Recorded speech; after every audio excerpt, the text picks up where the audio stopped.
discover Neil Armstrong, there's a new super astronaut ruling space, and his name is Mark Watney.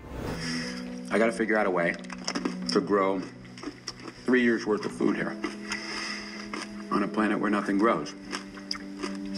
Luckily, I'm a botanist. Matt Damon suited up to play the fictional character from Andy Weir's novel of the same name, and he's no short of amazing. Mark Watney's still alive. Woo! In your face, Neil Armstrong. I laughed, I cried, and was on the edge of my seat watching the film in Toronto just days before sitting down with Damon and the cast to talk about all things Mars and space travel. Would you say this is probably the most educational film you've ever done, or you learned the most you've ever learned to filming a movie?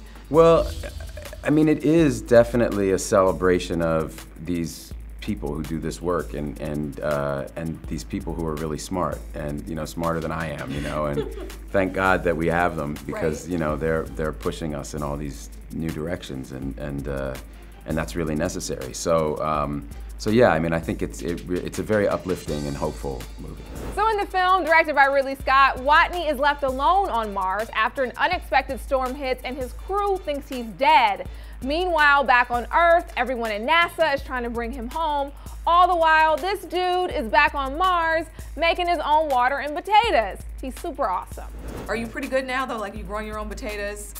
I can definitely, I know how to grow potatoes, and that's it. And while Damon is undoubtedly the star of The Martian, there's also an incredible supporting cast that steals their fair share of scenes, like Kristen Wiig, Jessica Chastain, Michael Pena, Jeff Daniels, Donald Glover, and Chiwetel Ejiofor, who was delighted to work with Ridley Scott again. You know, the first time I worked with him, I was kind of just giddy with excitement, and I still am, you know. And that's a real testament to his ability to inspire as well as to create these environments and these worlds that are so immersive, that are great for actors to step into and to work in.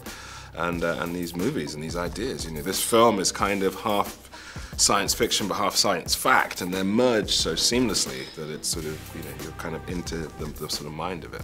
And while the cast pulled off playing science geeks pretty seamlessly, I had to find out what type of grades they got back in school. Be honest, were you the kids that got the bad grades or the good grades? Okay, I mean, I wasn't great, you know, I was solid. Somewhere in the middle of the pack, I think. I was terrible at science in school, but yeah, I know it's sad. I wish I had learned more about space travel. I think I would have been much more interested in it. I was not good at chemistry. Like, I really like science, but when I got to chemistry, I was like, yeah, I got really bad. And I was like, I'll watch it. I got A's. Yeah, I was, for some reason, I was good in science and math and not in English. Yeah, I couldn't read